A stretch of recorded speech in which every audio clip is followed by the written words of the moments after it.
across Nigeria, we bring you news and information that will make your day. We are news. We are 24 News Radio TV. From Abuja to Lagos, Sokoto to Port Harcourt, Enugu to Ilorin, all across Nigeria, we bring you news and information that will make your day. We are news. We are 24 News Radio TV. From Abuja to Lagos, Sokoto to Port Harcourt, Enugu to Ilorin, all across Nigeria, we bring you news and information that will make your day. We are news. We are 24 News Radio TV. From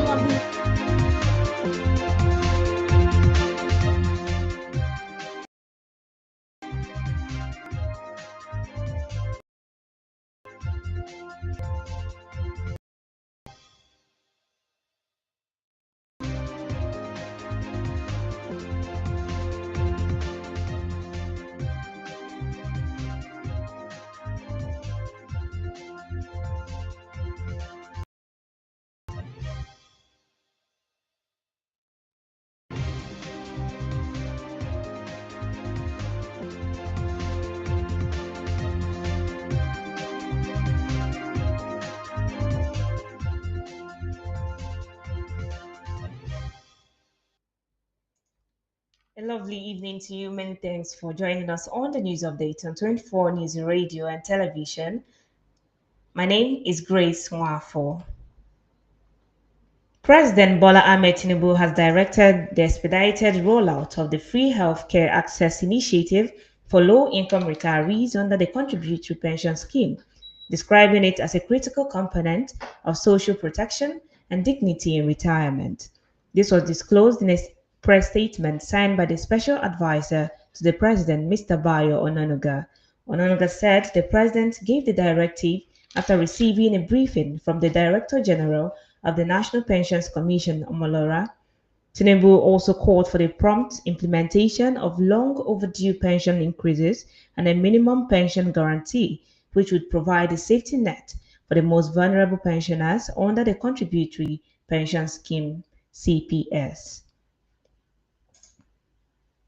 President Bola Tinubu has also congratulated 3 Nigerian students for emerging as world champions at the 2025 Teen Eagle Global Finals held in London, United Kingdom. Tinubu, in a statement issued by his Special Advisor on Information and Strategy, Bayo Onanuga, praised the trio for their exceptional achievement, describing them as shining examples of Nigeria's promising future. The students, Nafisa Abdullahi Aminu, Rukaya Muhammad Ferma, and Hadiza Kashim Kali represented Nigeria at the international competition, where they outperformed thousands of contestants from 69 countries. Nafisa was named overall best in English language skills.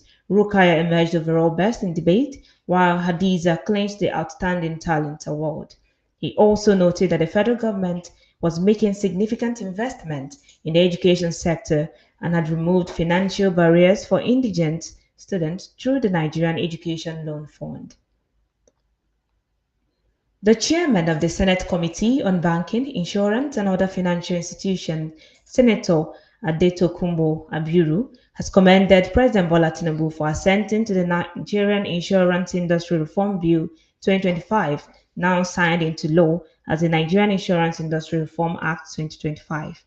In a statement issued in Abuja, Abiru described the development as a pivotal milestone in the collective effort to reposition Nigeria's financial services sector for inclusive growth and global competitiveness.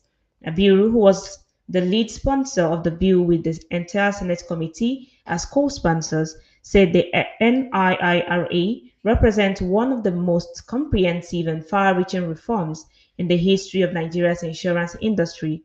According to him, the Act repeals and consolidates outdated status, replacing them with a unified legal framework designed to foster innovation, strengthen regulatory oversight, and protect policyholders across the country. He added that the reform aligns with the federal government's goal of building a $1 trillion economy, stressing that it is a testament to what is achievable when all arms of government work in concert to deliver on the renewed hope agenda. And Bureau maintained that the reforms are not just adjustments, but strategic interventions aimed at unlocking the untapped potential of Nigeria's insurance ecosystem to attract investment, create jobs, and deepen financial inclusion. And from Kaduna State, the Kaduna State Primary Health Care Board has announced plans to inaugurate Kaduna to begin mpox vaccination campaign in selected local government areas affected by the outbreak. Health educator at the SPHCB, Issa Yushao, disclosed this during a stakeholders engagement meeting and the introduction of the monkeypox vaccine in Kaduna. Yushao stated that the board was working proactively to prevent the spread of the disease and ensure the health and safety of Kaduna residents. He noted that several RGAs in the state had recorded a significant number of monkeypox cases. He further disclosed that the federal government, in collaboration with the National Primary Health Care Development Agency and development partners, had approved reactive vaccination for high-risk groups. He said the vaccine would be prioritized for high-risk individuals, including laboratory personnel who may have handled infected specimens, people with compromised immune system, and individuals with high-risk sexual behavior. The federal government has secured a $25.35 million concessionary loan from the Kuwait Fund for Arab Economic Development to support a major initiative aimed at reducing the number of out-of-school children in Kaduna State.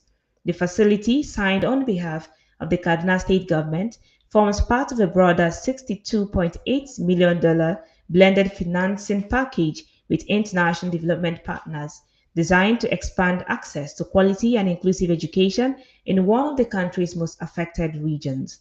In a statement issued by the Director of Information and Public Relations at the Federal Ministry of Finance, Mohammed Manga, the loan is expected to finance the Reaching Out of School Children program, a large-scale intervention targeting vulnerable population, including girls, children with disabilities, and internally displaced persons.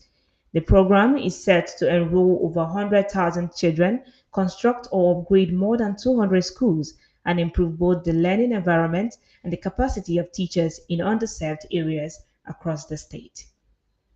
This is still the news update on 24 News Radio and Television. Still to come news from the foreign scene and the world of sport. Stay with us.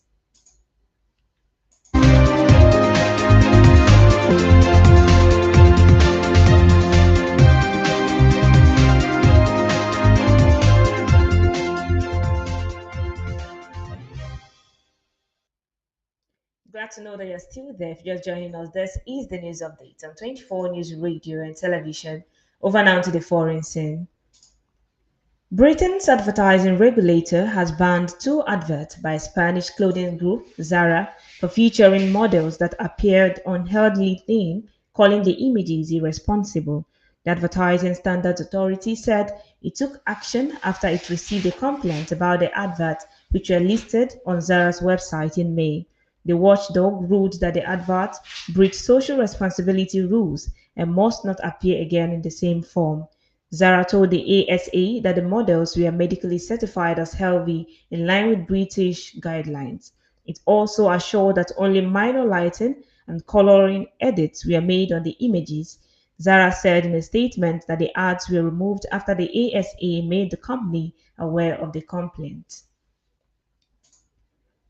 And from the United States, Russian President Vladimir Putin has met U.S. envoy Steve Witkoff in Moscow 2 days ahead of the deadline imposed by U.S. President Donald Trump on Moscow to halt its Ukraine offensive or face fresh sanctions.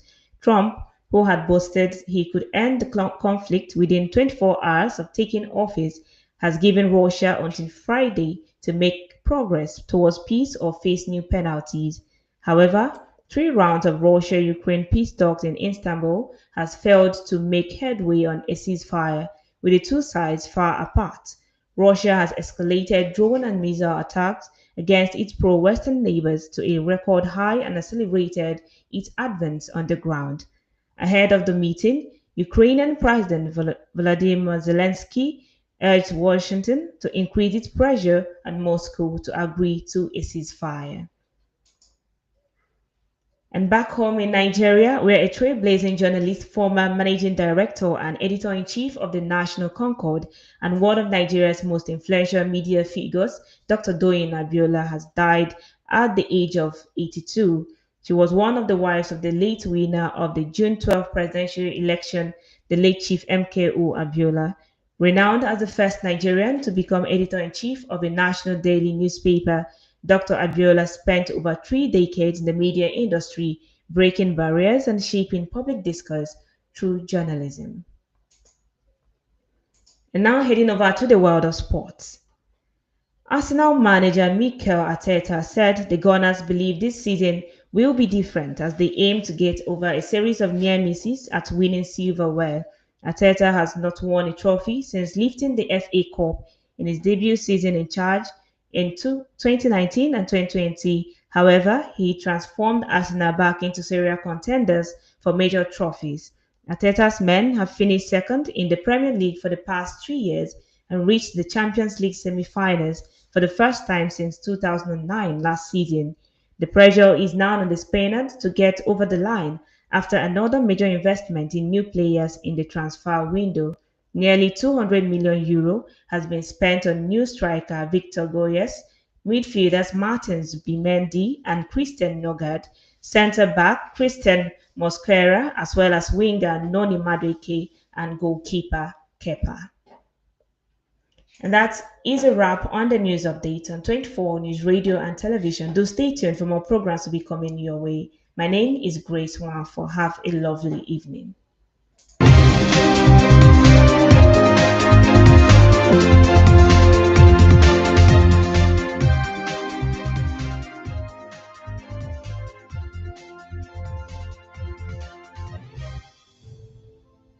From Abuja to Lagos, Sokoto to Port Harcourt, Enugu to Ilorin, all across Nigeria, we bring you news and information that will make your day. We are News